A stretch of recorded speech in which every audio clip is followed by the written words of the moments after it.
And okay, today we're going to talk about policy gradients and how these work. So first we're going to talk about the background. We're going to talk about what's the idea, what's the conceptual idea about this. We're going to talk about the reinforced algorithm, which was like kind of the backbone or the initial reinforcement learning algorithm. And then we're going to code it together about Q-learning and the idea behind Q-learning. And the central equation is this kind of update equation of the Q table. This Q, S, and A. And this is kind of the Bellman equation, Bellman update equation. And a lot of people want to know what's there in the site or what's happening. So what it does is like we have our current state and we kind of want to optimize it in an iterative fashion. So we take the current state and then we have plus alpha, which is like a step size, and then some kind of optimization gradient, like to say like the direction we want to optimize in. And what is inside this kind of brackets? And it consists of two elements. One is our current estimate, and the second is a kind of a better estimate of our current estimate. And basically, what is this V? V is the value function, and is the value function for a certain state. And a better estimate of the current state is basically the current state, the reward of the current state plus gamma, which is a kind of a future discount, times our estimate of the next state value function. And this is kind of, we can kind of evaluate the difference between those two estimates, and this is kind of the direction we want to move in. We want to improve our current estimate. And this is called temporal difference error. The whole idea behind it is to have, it's called generalized policy iteration. And what happens here is we start with a random policy. Or we start like we assign to each state, we do this random action. And then we're going to evaluate this policy, which means we calculate the Q values of each, the state action values, right? And we get like an imperfect approximation. Like we have a random agent, and then all the values or the Q value estimates of my random agent is going to be really bad.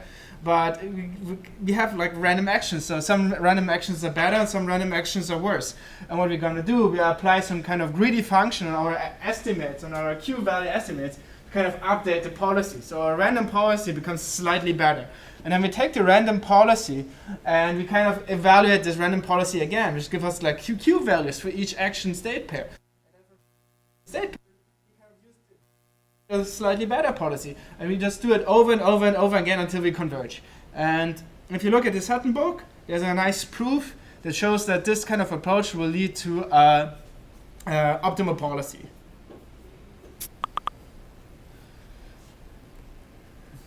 And what did we do for deep Q learning? So deep Q learning, the central difference you have to wrap your head around is, oh, for this VST, like for the traditional Q learning, we looked up in the table, right? We have like a state action table, and we look for each state, for each action, we look up our current Q value estimate. But instead of having this kind of table, we use a deep neural network. We say, okay, we take a deep neural network and we train it to predict the Q values for a given state. And some people, they had some questions about this. And I'm going to say it like this. So they were wondering what is happening with the output of the deep neural network in the last deep Q learning, because there's like no softmax and the values are kind of unbound. They can go from minus infinite to plus infinite. And that's the reason that the neural network predicts the value function of a state action. So I'm in this state, I perform this action, it's going to predict the value of that action. So in the end, we get a vector, right? We get a vector of the size of all possible actions. So we put a state in and we get like, there are 5 actions, we get a vector of size 5 out.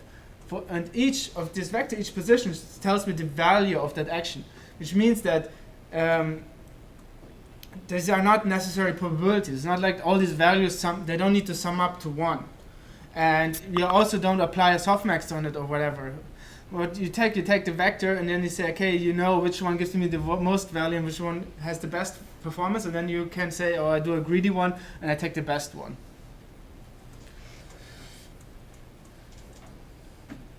So are there any questions like for Q learning, deep Q learning? And so the thing is, this neural network, what it does, it estimates the value function, right? But what we want to know is, we have the value function, we reconstruct a policy from it. And now we want to eliminate the middleman. And we say, okay, we train a neural network to directly predict the policy. Which says, I have a neural network, I give it a state, and it says, okay, with 80% in this state, I suggest you the best policies. With 80% you do action 1, and with 20% you do action 2. Yeah, kind of. It gives you the policy. So how you define, like, it's gonna be a distribution, yes? How you define distribution, like, it gives, so the neural network we have, when we build, it uses softmax policy. So it will return you a distribution on those policies. But you don't necessarily need to have a softmax policy.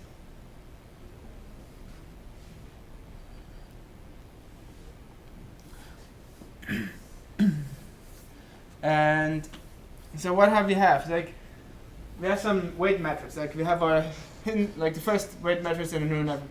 So we're gonna construct a very, very simple neural network, a one-layer neural network. Put in the state, I multiply it with the weight metrics, and I get my output state. Without biases, without anything. This is the most simple, most primitive neural network you can build. And then we have like the number of hidden layers, right? And then we have some state features, which says like the size of D, right? We have some vector which describes the state. And we say, okay, we do just normal forward pass. So either this.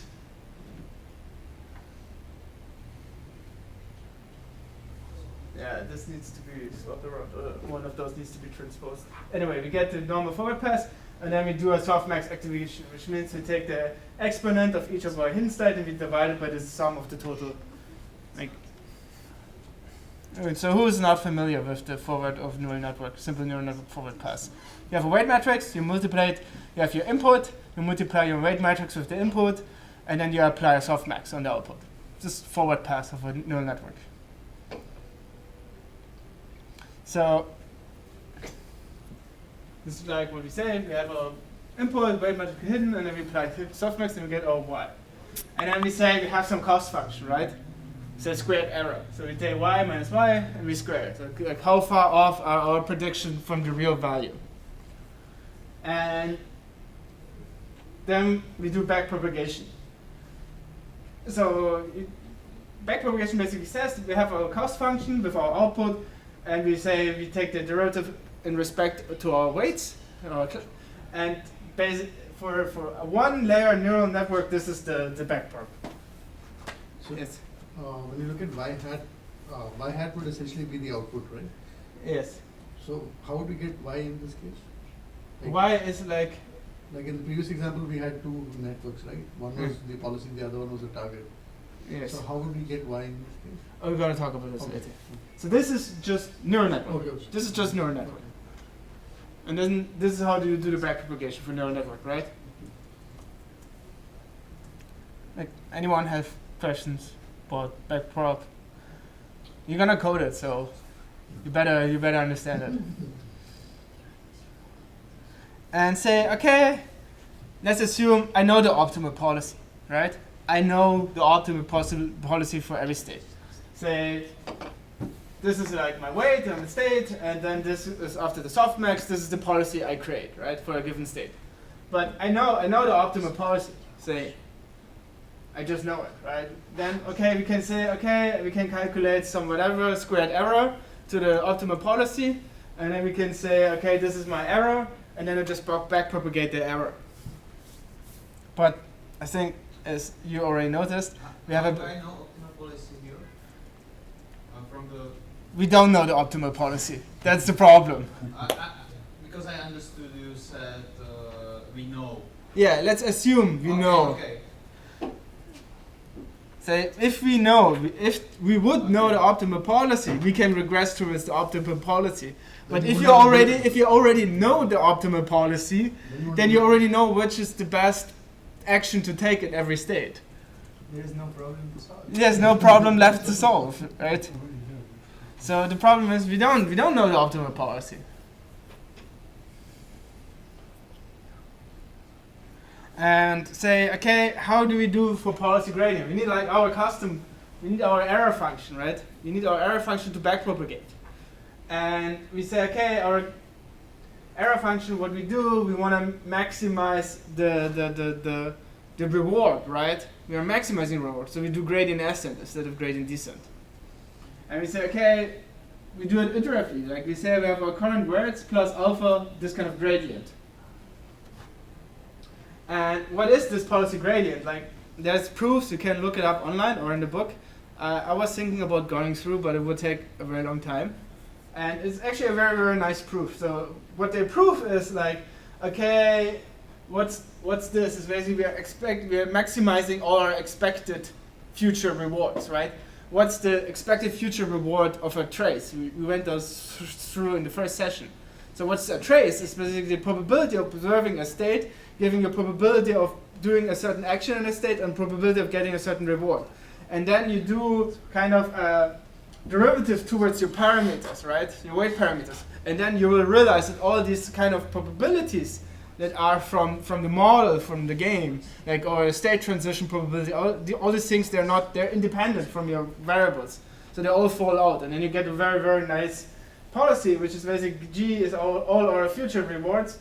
And this is just a log probability. So we take the derivative of the ln on our model. What is the model we have created, the policy.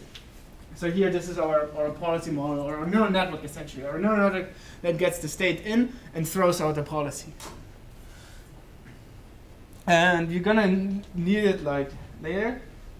So we have like, this is kind of take a gradient, which is like ln of f of x. So f of x is like here this neural network policy. And you're gonna need it later.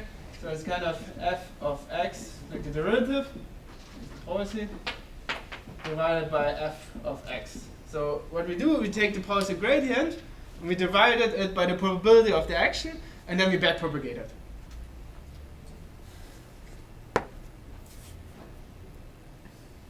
And that's the reinforced algorithm for using Monte Carlo policy gradient, and we do it like, we can do it like stepwise.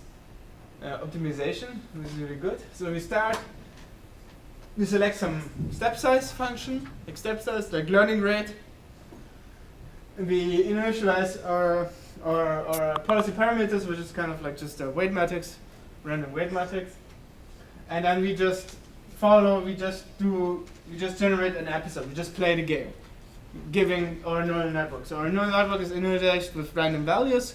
We just get our softmax, and it's going to do basically random action at the beginning. And then for each step in the episode, rather for each episode. So in the code I have, I finish an episode, and when the episode is finished, I update the model for each step in that episode. So I guess here's the intended, not at least how I implemented it. And what you do, we calculate the future reward, and then we just get the gradient and we backpropagate the gradient.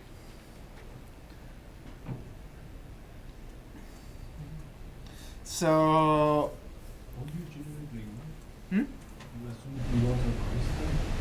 what is constant? The reward are not constant. They come from the game. What do you mean? I mean, if it's a game, it's easy. I'm going forward and upward. I'm defining some price for it. You get $1, you get $10, you lose $2, right? Yeah. But if it's uncertainty around what happens if I do that action. Say you have your model. You have your model, right? You put in your state, right? And you get action. And it returns you a policy. Yeah. And we have a softmax, right? Softmax policy. So it's going to return you a probability of taking any certain actions, right? And you just randomly draw from that probability to get your action. And then you perform this action, and then you get a reward in your next state.